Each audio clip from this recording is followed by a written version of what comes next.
Prepare to get gas because it's time for the Week in Gear. I'm Andy and welcome to the show that brings you the most exciting guitar gear released in the last 7 days.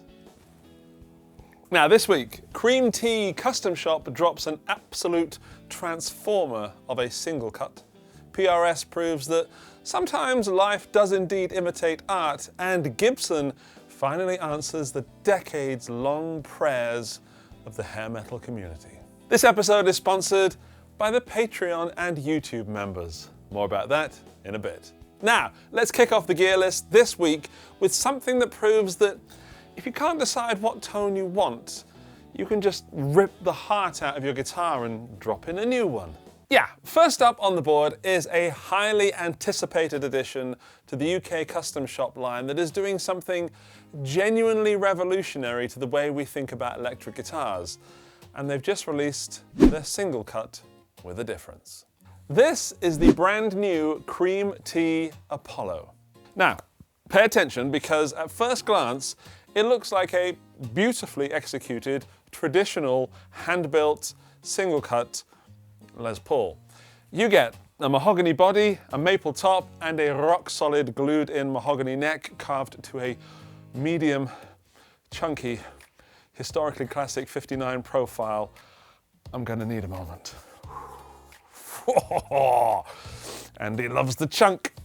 Excuse me, just check that, yep, that's buttoned up properly. That's a rosewood fingerboard sporting 22 medium jumbo frets and perlite trapezoid inlays. Now I don't know what perlite is, but it sounds fancy. Hardware-wise, it is premium all the way, running a Goto Tunematic bridge with a stop bar tailpiece and a Goto vintage style tuner setup with keystone buttons. The whole thing is finished in hand-aged nitrocellulose lacquer and available in 4 signature colorways. There's Terra Burst, there's Gold Top Aged, there's Dirty Lemon Aged, and Ice Tea Aged. In fact, the Terra Burst seems a little different to the others because I don't think it is aged, and it comes with an unusually cool maple neck. So I'm not sure if the Terra Burst is new. Correct me, Cream Tea, in the comments, please. Anyway, forget everything I just said about the traditional design, put that all aside, so it's a Les Paul. But the real talking point here is what's going on underneath the hood. The Apollo is built entirely around Cream Tea's patented Guitar X pickup swapping system. If you look closely at the back of the guitar, in fact, not even that closely, if you just look at the back of the guitar, the electronics aren't permanently wired in, or rather the pickups aren't permanently wired in. Instead, the Guitar X system uses a solderless patented cartridge design that allows you to swap the pickups in about 5 seconds. You don't have to de-string the guitar, you don't have to break out the soldering iron, and you don't have to touch a single wire. You just pull the pickup assembly out from the mounting template and then slide another one straight in. It's really easy. These guitars come by default with their Cream Tea Cream of the Crop pickups, but the Guitar X platform opens up to an extensive swappable range of configurations, including models from Seymour Duncan. Now, the initial run has completely sold out, but the full release is officially available for pre-order, with prices starting from around 2,500 euros. Now I'm really into this. I've played a few of the Cream Tea guitars, and they've all been great to fantastic. The Guitar X system works wonderfully, and although it does take some of the fun out of having multiple guitars, it does make a lot of sense. And I can never decide if I like a Les Paul with humbuckers or with P90s. So one of these would make a lot of sense for me, and therefore must make sense for others as well. And if your space is limited and you need multiple tones from one great guitar, this is a very clever way of achieving that. So it is great to see Cream Tea mixing traditional UK craftsmanship with mind-bending modular innovation. It's a nice sentence. The gasometer skips up to buy it now. Links in the video description. Next up, we are shifting from high-end modern modularity straight into a glorious wave of progressive rock royalty. If you are a Rush fan, or if you just appreciate top-of-the-line in affordable semi-hollow instruments, more on that in a moment, you might want to sit down for this one. This is the Epiphone inspired by Gibson custom Alex Lifeson 1976 ES355 reissue. It's a mouthful. Known affectionately to Rush fans as Whitey, Alex's original 1976 Alpine White ES355 was actually auctioned off for charity a few years ago for an eye-watering $384,000. But now, Epiphone has teamed up with the Gibson Custom Shop to bring that legendary axe back into the limelight and priced for the working man. And they did not skimp on the specs here. This guitar features a 5-ply maple and poplar semi-hollow body, which is braced by a solid maple center block. The neck is a sturdy 3-piece maple build featuring a slim C profile and a traditional volute. Ooh. Glued onto that is a rather upscale ebony fretboard loaded with mother-of-pearl large block inlays and 22 medium jumbo frets. Oh yes. Electronics-wise, you get a pair of USA-made Gibson T-type humbuckers that's wired up to CTS pots, Mallory capacitors, and a Switchcraft jack. But the pièce de résistance is the historically accurate mono varitone circuit. Excuse me. This top panel rotary switch, which you've probably seen on Back to the Future, introduces an expanded layout of frequency notched tonal shaping options. And they've even included a dedicated mini toggle switch to completely bypass the varitone circuit when you just want the raw, unadulterated humbucker punch. The hardware package can only be described as opulent. That's gold-plated covers, black witch head knobs, a vintage harmonica-style tunematic bridge, and a glorious gold Maestro vibrola. It sports the Gibson-style open book headstock, which is very welcome, and that's got an engraved Alex Lifeson signature truss rod cover, and it also ships inside a custom, inspired by Gibson custom, hardshell case featuring his signature graphic, custom, custom, custom, custom, custom deluxe, super, premier. Let's talk price. It lands right around the 1,500 notes mark. That is the big money. The kind of goes against me calling it affordable at the beginning of this section, but everything being relative, compare this to an actual potential Gibson version, and then this Epiphone version starts to look like a bargain. If you are a Rush fan, old or new, I can see this really appealing to you.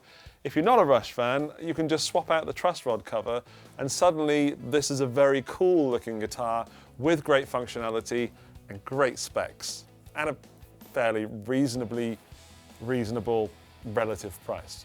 As an Alex Lifeson signature, I think this looks fantastic. I'm not a fan of Rush, so I don't connect with the guitar as a signature product, but this is odd for me. I love Gibson style hollow bodies, and I love white guitars. I love this sort of creamy gold that Epiphone is using rather than the cheap looking yellowy gold that you can get on certain gold hardware. I'm sitting uncomfortably because I know I'm making some people squirm right now. I dig the Gibson headstock, but there's something about this guitar that doesn't work for me, which is really, really odd because it ticks most of the right boxes. I can't get into it fully. It might be the fact that it's Alpine white, like super white, but I think I may have been spoiled by the recent Gretsch releases to fully appreciate this offering from Epiphone. Let me know what you think, be kind. Now, I thought this would be closer to the heart, but as a non-Rush fan, the gasometer is an add to cart, which is as fair as I can be without actually playing it. Now, if you thought a 1,500 note 70s Epiphone was unexpected, wait until you see who British amplifier royalty has just teamed up with. If you had Orange Amps collaborates with pop megastar to conquer the acoustic busking world on your 2026 Gear bingo card, please come collect your prize. This is the brand new Out Loud by Ed Sheeran ES series from Orange Amps. Yes, that Ed Sheeran. Orange has partnered with the loop station maestro himself to drop a brand new 3-tiered line of acoustic amplifiers focused entirely on tone, portability, street performance, and grassroots music. And looking at the specs, they've built some seriously clever utility boxes here instead of just slapping an artist's name on a standard orange vinyl cabinet. The range launches with 3 new models. First up is the tiny teeny ES3. This is a highly compact 3-watt acoustic amplifier that pulls double duty as a Bluetooth speaker. It is designed for songwriting at home, jamming along to backing tracks on your couch, or throwing in a carry-on bag when you travel. The ES3 has a 4-inch speaker, it's got volume, tone, and reverb, and the built-in battery will last up to 12 hours. This lands at around 179 notes. At the absolute center of the launch is the ES60, which Orange is boldly calling the ultimate busking amplifier. This is a dedicated 2-channel portable powerhouse with phantom power, an effects loop, a balanced XLR out, and an 8-inch voice of the world speaker. It also runs up to 12 hours on the battery power, and it also has Bluetooth. It's built specifically for the modern singer-songwriter who needs to plug in an acoustic guitar and vocal mic at the exact same time without hunting for a secret wall outlet on a city street corner. The ES60 comes with a gig bag and lands at around 598 notes. Then we reach the big daddy of the line, the ES100. This is their flagship acoustic amplifier and portable PA system. Portable PA system, that's fun. Built for full-scale live performance and touring and larger venues when you need maximum headroom and projection, this has the same features as the ES60, but runs only on mains power, comes with a gig bag, and has a neodymium Celestion speaker in it. Oh, fancy. Pre-orders are officially open right now, with an eye-watering 1,290 notes attached to it, with units shipping out in early September. That is a serious price. Let's listen to what Ed has to say. Like, I really wanted one of these amps as a kid and could never afford one, and now to be like doing something with Orange, that's a pinch me moment for me, because I'm like, oh, if I could go back and tell like my teenage self, it's just a bit, it is ridiculous, yeah. Look, I know some, let's call them old school purists, are going to roll their eyes at an Ed Sheeran signature amp line from Orange. Where's my Doom amp? But the reality is, this man knows exactly what it takes to survive a grueling street corner set all the way up to a stadium gig, and he can write some bangers as well. Many years ago, I busked the streets of Europe, and my beat-up Yamaha FG and my Boss Cube Street did wonders back then, but this Orange amp seems to offer more to acoustic performers, and that effects loop means that you can run a looper with ease, and it's super exciting. I had a problem way back then, and I was looping. I was doing the whole thing, just not ginger enough. The only problem I have is not with the amp, and definitely not with Ed, but with society. The main reason I stopped busking was due to being told that I could no longer perform in places that I played for years due to bureaucracy and politics, and almost getting arrested several times. The main downside to this amp is the opportunities to use it are dwindling. It's really sad. So seeing Ed Sheeran team up with an amp company like Orange could mean good things for live music. I would love to put the ES60 particularly to the test and go back out on the streets again. I just have to run from the police. That's probably easy with this thing, it's highly portable. Guitar one hand, amp in the other. Leave the mic stand.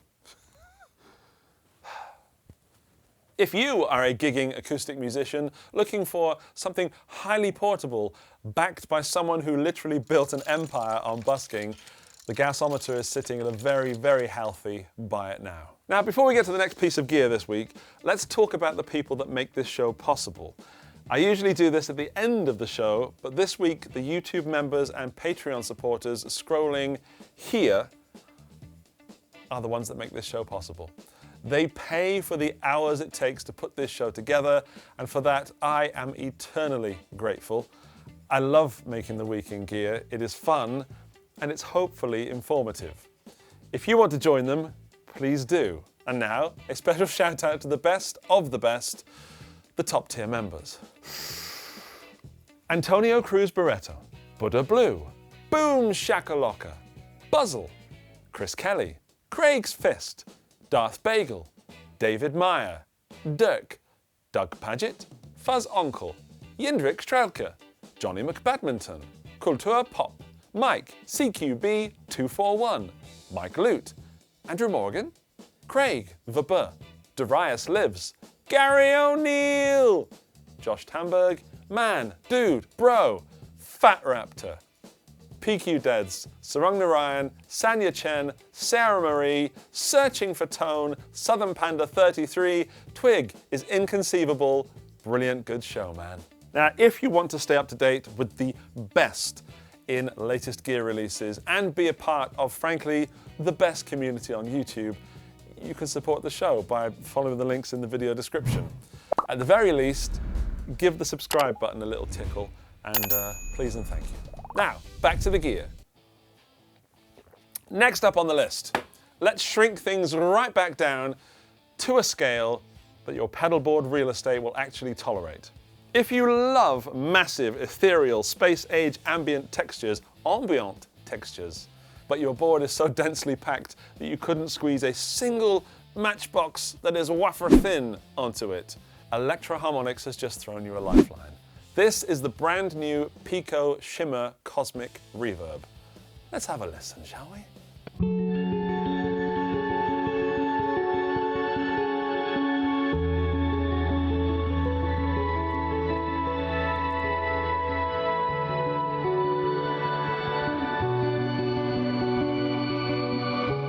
Now, Electro Harmonix is continuously expanding this micro-sized Pico DSP lineup, and this time they've stolen the highly acclaimed Shimmer concepts straight out of their award-winning Oceans Reverb series. I have one of those Oceans pedals, they are brilliant. They've crammed these algorithms into a pocket-sized footprint, but don't let the tiny chassis fool you. This isn't just a one-trick octave pony. Under the hood, this thing combines a massive matrix of reverb modulations and delay and synthesis. Ooh, fancy again. It's built around 3 distinct selectable scenes that you cycle through using that central button. First, you get Intergalactic. This is your classic massive cinematic shimmer built from the polyphonic octaves, modulated delay, compression, and some sort of internal string synthesis engine. Next is Off-World, which, if you are the type of player who normally hates shimmer reverbs because they sound too harsh or piercing or overly digital, this is made for you. It rolls back the sharp edges for a much smoother, mellower, diffuse wash. Like that. Blending in heavy delay modulation with vintage synthesizer style pad textures. This one's my favorite. But finally, things get properly weird with Ether Dust.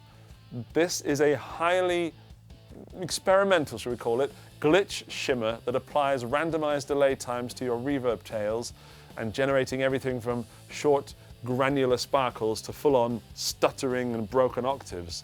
This is fun, fun, fun. The workflow on this can be deceptively deep. On the surface, you get 4 main knobs. Blend for your wet dry mix, tone for brightness, time for decay, and a brilliant voice knob that actively morphs your character seamlessly from a standard clean plate reverb all the way into full shimmer and synth territory. But if you hold down that central space button, the knobs shift into secondary layers of parameters, letting you fine-tune the reverb mix, the delay time, and both the depth and rate of the internal modulation LFO. That all sounds extremely technical. It isn't, but it kind of is.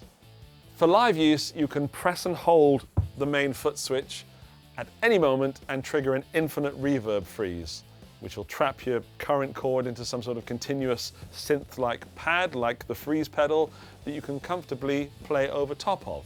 Brilliant. It draws a standard 100 milliamps, runs on 9 volts DC, and lands at, I think, an exceptionally reasonable 150 notes-ish. Plus, in true EHX fashion, they actually include the power supply in the box. So if you want a massive interdimensional soundscape machine that takes up absolutely zero space on your board, the gasometer is sitting firmly at buy it now. Now, if you remember back to 2024, all that time ago, Gibson reintroduced the quirky, sharp-edged Victory series to their lineup. And while a lot of players were thrilled to see the rare 80s silhouette make a comeback, the forums and comment sections, particularly in TWIG, immediately lit up with the one collective furious demand: where on earth is the whammy bar? Well, Gibson listened, and they put that machine into work, and they checked the calendar, and they finally decided it was time to let us live out our hair metal fantasies.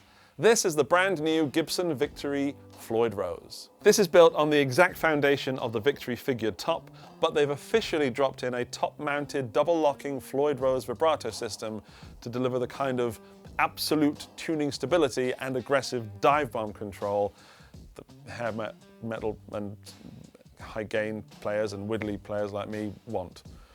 And thank goodness, because a Victory without a locking tremolo felt like some sort of cosmic imbalance. You get a solid mahogany double cutaway body with absolutely zero weight relief, capped with a double A figured maple top, and that neck is a glued in set mahogany build carved to a lightning fast, ultra comfortable, but vomit inducing for some, slim taper profile. But the big talking point, apart from the locking trem, is the Gibson scale length. So for Gibson purists, this might be upsetting, but this runs a full 25.5-inch scale, making it better suited for more tight, low action tracking and for those drop tunings that you're probably not going to mess with much once you've set it up. The neck is topped with a premium ebony fretboard featuring a compound 10 to 16-inch radius, 24 double octave medium jumbo frets, and simple streamlined acrylic dot inlays.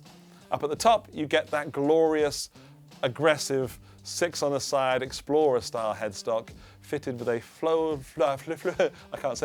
fitted with the Floyd Rose locking nut and Grover mini rotomatic tuners. Electronics-wise, Gibson loaded this up with a pair of fire-breathing 80s tribute humbuckers sporting the classic open-coil Zebra bobbins, which are a bit more white and black than they are cream and black. But the switching matrix is where this thing becomes, well, almost an absolute studio weapon. You get a 3-way toggle switch, which you'd expect, a master volume and a master tone, but both of these knobs are push-pull pots.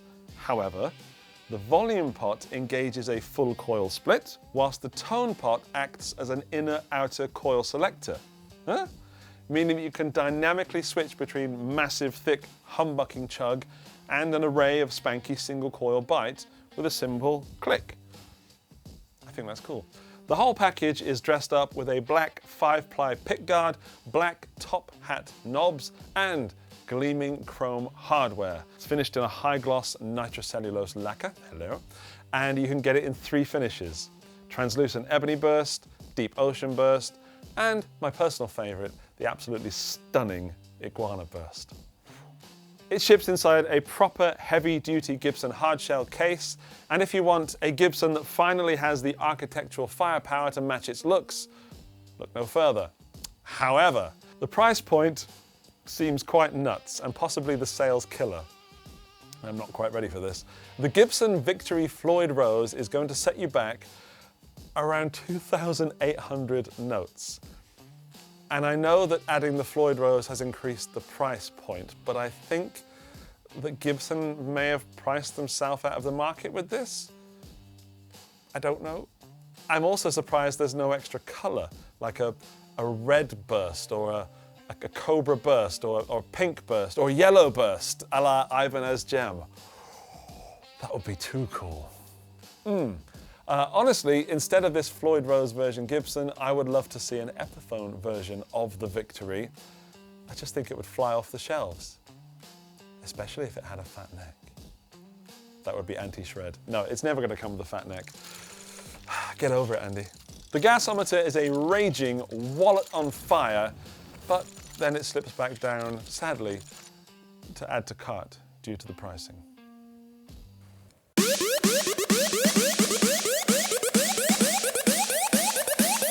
Andy's Pick of the Week.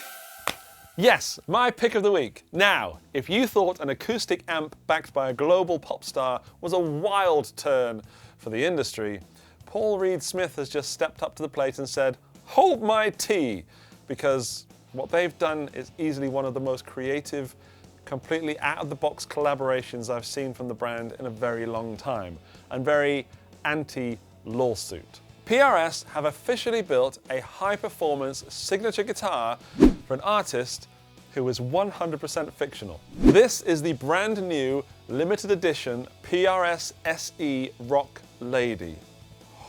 In fact, it's so beautiful, it deserves a full screen 5 seconds. It's so beautiful, it deserves a full screen 5 seconds. What's going on? This striking machine is a real-life physical recreation of the instrument wielded by the main character, Lilisa Lili Sutsum. Oh, I can't get this. Let me try that again. Lilisa Lili Sutsunom. Oh, bugger. Right, here we go. Lilisa Lili Sutsunomiya from the anime and manga series Rock is a Lady's Modesty. I am not an expert on this or into that sort of thing, but this is cool. Now, I know some of you are instantly thinking this is just a quick cartoon novelty paint job. But wait. Under the hood, this is a serious player's guitar. PRS actually built this by crossbreeding 2 of the best designs in their archive. The highly flexible SE Pulse guitar and the specific high-energy performance specs of Kanami Tuno and her limited edition custom 2408. Kanami is the guitarist from the J-rock band Bandmade. And fun fact, Kanami actually wrote the show's theme tune and did the full motion capture work for the animators to replicate her shredding style on screen. So the real-world guitar DNA runs incredibly deep here. Visually, if you like pink guitars, and yes, I'm looking at you, you are right to have an absolute meltdown here. It sports a striking pearl pink finish across a maple top with a shallow violin carve. And that's contrasted, I think, beautifully by a natural mahogany back that comes around the front of the lower horn, so you can see the wood grain wrapping around the edges of the guitar. The rest of the appointments are exceptionally tasteful. You get a gloss black headstock face, that's a custom purple toned pickup bobbin right there. They're made exclusively for this run, and it fits so well. There's a little line drawing of a lily flower etched directly into the truss rod cover. The biggest, however, stylistic departure from the show's animation is on the rosewood fretboard. Instead of plain plastic dots, PRS rather wisely loaded this up with their trademark premium mother-of-pearl bird inlays. I think it's a good move. It also makes it more PRS. Tonally, this guitar is driven by dual TCI-S humbuckers, which are voiced to deliver sort of vintage warmth paired with aggressive modern punch. I dig it. You get a master volume, a master tone, a 3-way toggle selector, and 2 independent mini toggle coil tap switches. The hardware is locked down by a massive, again, beautiful PRS stop-tail bridge, which features specifically curved string slots and solid brass inserts alongside vintage-style tuners. Let's have a listen to it, because some of the playing that Konami has done is, well, all of the playing is phenomenal. Let's check it out.